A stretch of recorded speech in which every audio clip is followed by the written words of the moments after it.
Prenons l'autre boule de Pujadas. Devant Mélenchon, ne sachant que faire pour convaincre les pauvres de France de défendre les niveaux de salaire auxquels il aspire, ou dont il jouit certainement déjà, pour prix de sa soumission obscène, il nous sort ça. J'aurais pu choisir parmi d'autres exemples, mais Omar Sy, il a gagné 200 000 euros par mois. Vous lui prenez tout au-dessus de 30 000 euros? Vous n'avez pas de scrupules? Ah, la crapule gluante que voilà. En effet, ouais, t'aurais pu choisir un tas d'autres exemples, des mamies zinzin qui pèsent 4 milliards, en ayant juste hérité, des petits cancres héritiers de Lagardère qui ont juste hérité, dont la vulgarité des photos nous renseigne certainement sur son niveau intellectuel et ses aptitudes de capitaine d'industrie, des Serge Dassault, qui délirent sans que personne ne les fasse taire et qui possèdent Le Figaro.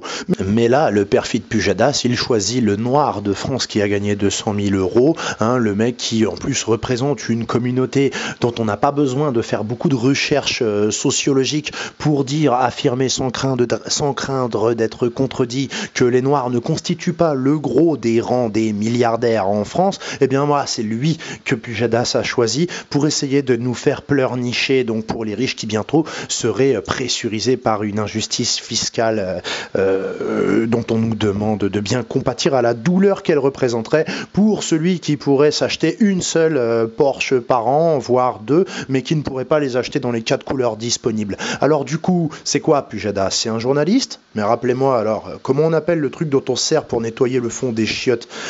Désolé pour Omar Sy, mais s'il a 30 000 euros par mois, là où d'autres artistes bossent au McDo faute de succès ou de chance, et s'il ne s'estime pas heureux à ce salaire, alors il ne vaut pas vraiment mieux que Sarkozy, dont il se foutait à juste titre avec son pote Fred pendant 5 ans. Et puis quoi qu'il en soit, si ça se trouve, Omar Sy, il a des tas de proches qui n'ont pas le sou, qui n'ont pas eu sa chance, et il s'estime très content d'avoir pris tant de thunes, mais il se rend compte que même à 30 000 euros par mois maximum, il aurait toujours été 20 fois plus riche qu'un smicard et qu'un chômeur, puisque le chômage, hein, ça nous concerne tous, et les Noirs pas moins que les autres, je pense que c'est le cas de le dire. Et peut-être qu'Omar Sy, lui, c'est pas une salope, parce que vous, Mélenchon, vous a traité de salaud, et bien sûr, qu'est-ce que je suis vilaine, hein, toutes les journalistes ou les journalistes sont venus dire que c'était horrible de dire des choses pareilles. Donc il paraît que des gens nous expliquent que Mélenchon c'est une taupe des banquiers qui ne touchera pas aux riches, alors prévenez les riches et les journalistes qui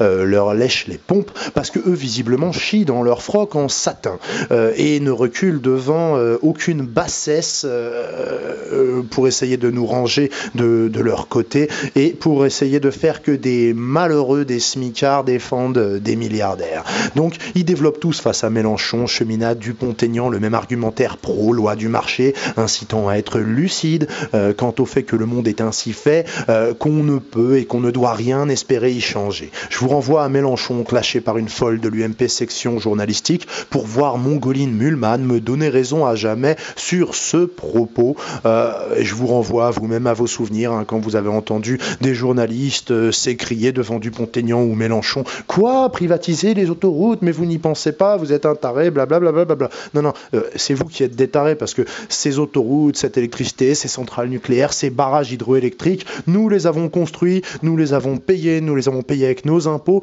tout le temps où il fallait les amortir, hein, et dès qu'ils se mettent à cracher du bénéfice, alors là, il faut le refiler au privé, et encore une fois, je vous mets au courant, quand un barrage va lâcher, quand une centrale nucléaire va péter, eh bien entendu, quand ça se remettra à nous coûter des fortunes, en plus de faire des morts, c'est nous qui allons hériter de cette dette. Alors, question, si vous pensez vraiment qu'un monde qui convient aux journalistes, qui se sentiraient pauvres s'ils avaient seulement 30 000 euros par mois est fait pour vous, si vous pensez que le monde qu'ils défendent bec et ongles à 40 000 euros par mois, c'est celui dans lequel vous serez heureux, alors vous avez voté utile, sérieux, c'est-à-dire pour un défenseur qui déjà s'avoue vaincu par plus fort que lui, ou pire, vous avez voté pour laisser le brillant capitaine aux manettes car il a la stature présidentielle. Non mais quelle blague, quelle sale blague d'entendre des idioties par... Alors, vous vous êtes dit peut-être que vous, smicards, RMistes, chômeurs ou simples employés mal payés, vous aviez un intérêt à voter, comme la patronne des patrons vous le demandait, elle qui dépeignait Mélenchon en sanguinaire coupeur de tête fou furieux. Voilà, hein. Donc elle est pas au courant que Mélenchon n'est là que pour la blague, que c'est la taupe du MEDEF et qu'il n'en fera rien. La patronne de l'IFOP, voyez-vous, elle aussi, elle panique. À mon avis, elle a raison, ce sera peut-être pas pour cette élection, mais c'est pour bientôt, ce sera peut-être pas Mélenchon, ce sera peut-être la rue.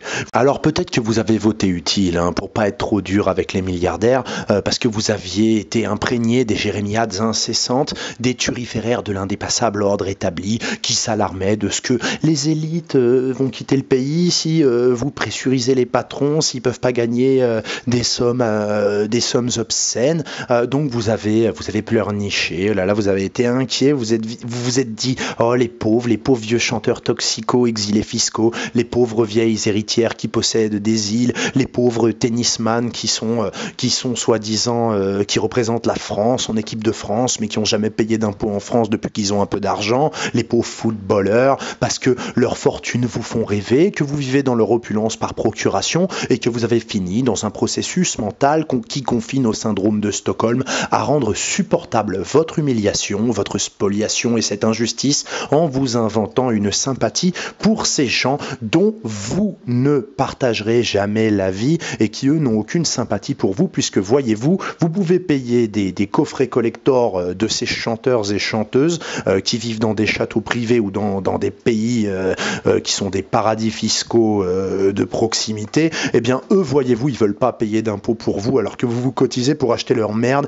et pour payer des centaines d'euros pour voir leurs concerts pourris. Donc vous trouvez peut-être normal que les riches nous disent si on fait ça on se casse et que du coup on le fasse pas. Donc vous trouveriez peut-être normal que on propose de ne plus criminaliser le trafic de drogue au motif que ça ennuie les trafiquants qui pourraient s'en aller si la pression policière devenait insupportable pour leur activité et leur enrichissement personnel. Bon, alors moi je suis pas dans ce genre-là, je pense que vous non plus. Et vous là, vous le peuple, vous les pauvres, quand on pose des radars chez vous un peu partout pour vous taxer encore et encore et encore et toujours vous considérer comme un criminel en puissance, quand on laisse monter le prix de l'électricité, du fioul, de l'essence, quand on augmente la TVA sur la nourriture de vos enfants, vous menacez de vous barrer, vous? Non, pourtant ça vous saoule, non? Enfin, vous pouvez pas vous enfuir parce que vous déjà, vous considérez vraiment la France comme votre pays et vous concevez pas forcément d'aller habiter ailleurs. D'ailleurs, vous envoyez pas vos gosses dans des écoles militaires américaines et surtout, vous en avez pas les moyens. C'est le peuple des premières classes qui nous menace de quitter le pays, le peuple des jets privés et les autres. Même les très riches qui aiment leur pays au point de vouloir y rester même s'ils sont taxés, eh bien les autres se rappellent que 30 000 euros par mois que multiplie 12 mois, si je fais pas d'erreur, ça fait 360 000 euros par an. Si je fais pas d'erreur, pour ceux qui se rendent pas compte, ça fait plus de 2 millions de francs. Et si je fais pas d'erreur, ça représente un emprunt sur 35 ans pour 2 salariés qui prétendraient s'acheter une maison en 2012, comme si c'était possible. Mais vous avez eu pitié d'eux, vous avez eu peur de ne plus voir défiler au nez et à la barbe de votre misère et de votre incapacité à joindre les deux bouts en fin de mois, eh bien vous aimez voir défiler les yachts magnifiques et les voitures de sport turgescentes de vos maîtres. Donc vous avez voté utile pour ne pas être dur avec eux parce que en fait vous enviez la vulgarité de leur train de vie afin d'en supporter l'affront suprême. On vous a tellement préparé pour ça. Vous avez eu peur que l'économie s'écroule sinon si des fils à papa tels que Dassault, des quasi-analphabètes menacent de s'enfuir. Non mais tu parles d'une fuite des cerveaux, punaise, le plus tôt sera le mieux. Oust, ça fait des années qu'on subventionne l'entreprise de cet héritier qui dénonce l'assistanat pour les Français, mais pourtant que le président de la République est obligé d'accompagner partout et de traîner avec lui à travers les 4 coins du globe pour tapiner auprès des régimes les moins recommandables afin de fourguer vos poubelles volantes avec assistanat et subventions publiques. Vous avez peur que ça nous manque des patrons aussi pourris? Enfin, des gens qui viennent nous expliquer qu'on devrait dormir dans les usines afin de rendre notre force de travail compétitive. Compétitive avec qui? Avec les Chinois? Eh ben, Dassault n'a pas peur de nous dire ça. Il a beau être né avec une louche incrustée de diamants en travers sa grosse bouche. Eh bien, ce monsieur nous explique qu'il faudrait qu'à un moment ou à un autre, les Français dorment dans leurs usines et travaillent au salaire des Chinois. Donc, vous avez eu peur qu'il nous manque, tous ces déglingués. Vous avez à ce point intégré, sinon, la propagande douce de l'imagerie à la télé dans les jeux type maillon faible, les publicités qui nous représentent comme des imbéciles avec des tronches d'alcooliques prêts à mettre leur or dans des enveloppes pour se les faire payer à 20% du prix. Comme quoi, nous, les pauvres, la France d'en bas, on ne génère que des débiles mentaux, d'accord? Donc, vous pouvez penser que Mélenchon ment quand il dit qu'on peut trouver quelqu'un d'aussi compétent que Carlos Ghosn qui serait suffisamment issu issu du peuple et suffisamment imprégné d'une certaine morale et d'une certaine éthique humaine pour se contenter d'un salaire décent tout en étant performant? Vous pensez que c'est impossible d'être simultanément juste, digne et intelligent? Ou vous croyez vraiment que l'avidité et l'égoïsme sont les seules manifestations de l'intelligence et de la performance et de la créativité et du talent? Donc c'est bien ça qui s'est passé, parce que oui, au fait, là on a eu un petit tunnel intellectuel, il a fallu cesser de penser, en tout cas cesser de s'exprimer depuis vendredi minuit. Mais on ne pouvait plus parler de politique sérieusement, si j'ai bien compris, mais on en apprend tous les jours sur la démocratie. Parce que parler de politique, donc de façon sérieuse, ce n'était plus possible. En revanche, samedi, dimanche, vous aurez des séries US à la télé avec des cohortes de cadavres d'assassinés qui diffusent une idéologie sécuritaire assez précise, avec des équipes de policiers ou d'infirmiers américains, dont très souvent l'un des membres est millionnaire, mais travaille quand même. Mais ça, c'est pas non plus de la politique, hein, ces milliardaires sympas qu'on nous fait voir à la télé. Vous nous prenez pas du tout pour des chèvres. On n'a pas vu que les miasmes de votre idéologie politique ultralibérale étaient déjà bien présents dans les émissions concours et les jeux télévisés à élimination systématique. Exemple, pour licencier Raoul, tapez 1, pour licencier Gwendoline, tapez 2, pour intégrer le fait que les gens sont jetables en y participant depuis chez vous, tapez n'importe quelle touche. De toute façon, vous participez à cette macabre... Vous participez à cette macabre opération et vous vous habituez à votre sort plus tard dans l'entreprise et dans la vie. Puisque, bien sûr, quelqu'un qui condamne Mélenchon, Madame Parizeau, nous explique que le travail c'est précaire, puisque l'amour c'est précaire. Ben non, l'amour c'est pas fait pour être précaire. On licencie pas son conjoint. La vie c'est pas forcément de la merde comme ça.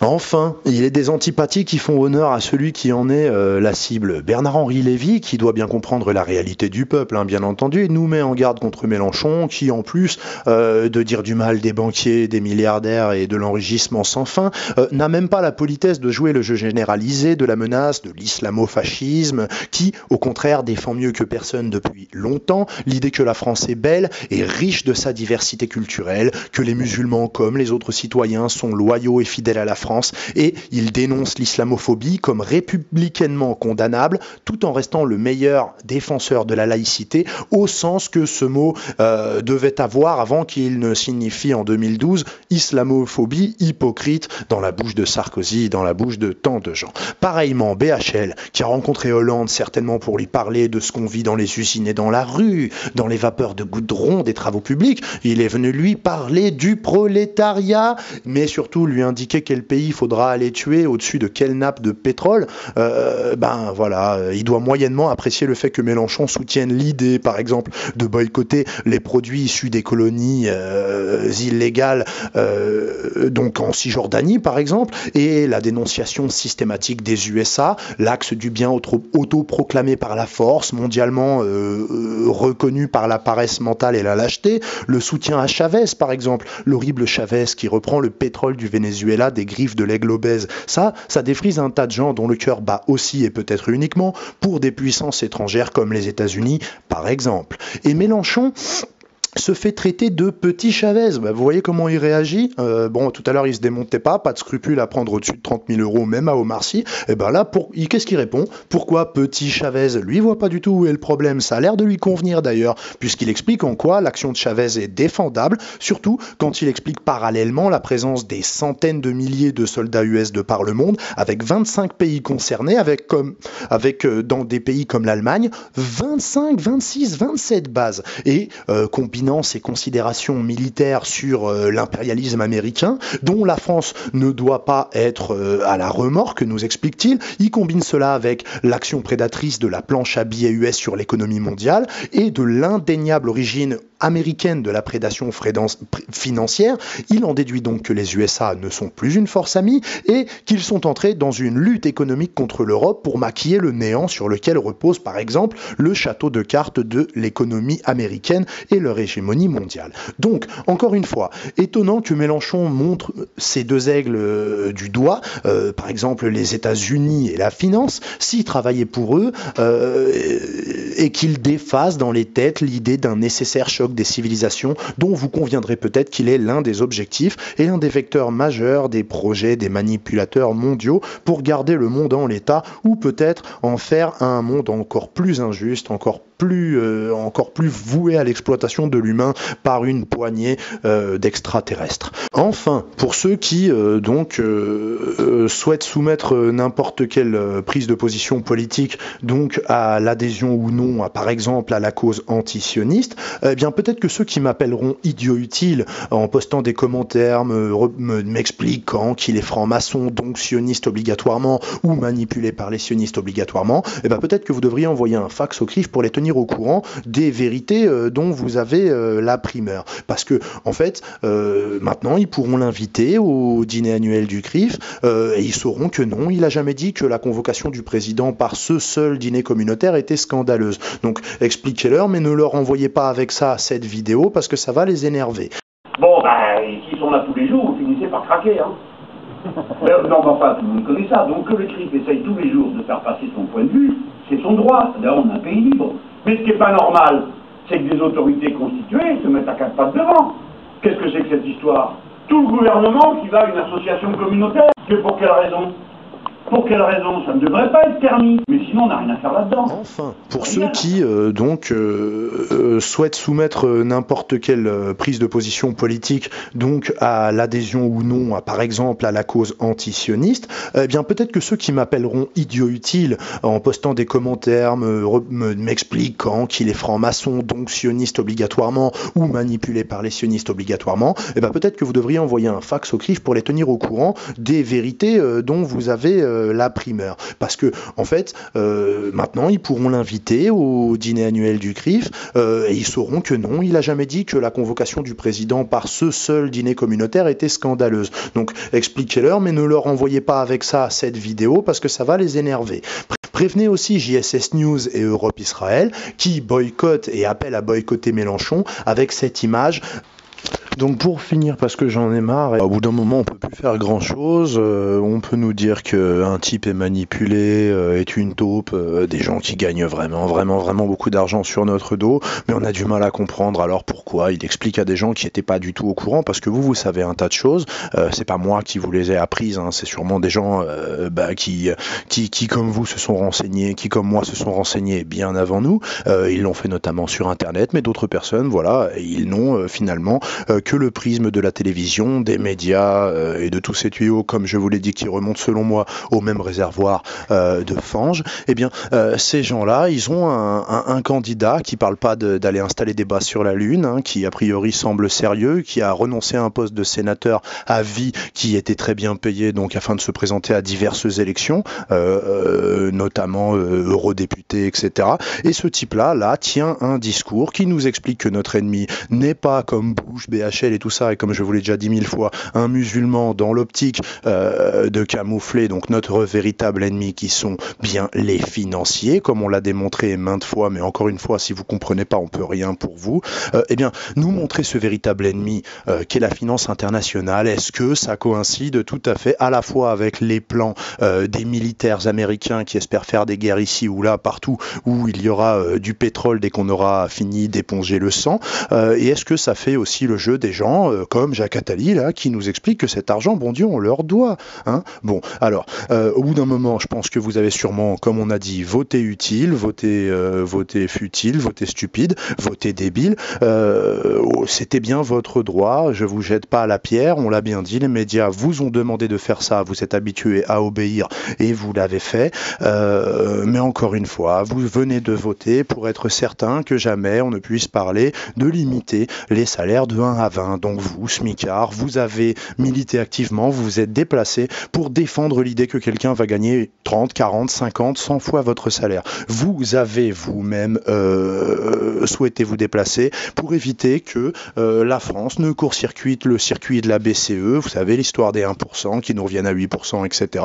pour déjà limiter la casse à 1% et pour peut-être sortir plus vite de la dette quand enfin on fera un choix totalement rationnel. Ensuite, si Mélenchon est un menteur. Je rappelle donc qu'il agite des idées qui feront leur chemin toutes seules dans la tête des gens qui n'étaient pas au courant avant, et que si c'est véritablement un menteur, ce sera beaucoup plus facile de demander à un type qui a dit « Nous allons péter la tête des banques, ce sont des voyous, des vampires, des crapules, des anthropophages. » On n'en était vraiment pas très très loin, donc il nous a dit tout ça, et c'est beaucoup plus facile de réclamer à un mec qu'il mette en œuvre ses promesses, si c'est ça qu'on souhaite, c'est-à-dire lutter contre les banquiers, plutôt que de réclamer ça à un type qui pourra vous dire « Mais attendez, vous manifestez dans la rue pour que je lutte contre les banksters, mais moi, quand des terroristes financiers comme le PDG de BlackRock menacent la France de la mettre à feu et à sang par l'arme de la dette, par l'arme financière de destruction massive de la souveraineté, l'économie, tout ce que vous voulez, eh bien, on a des candidats qui nous avaient prévenus qu'eux, ils allaient uniquement s'épiler les jambes, enfiler des portes jartelles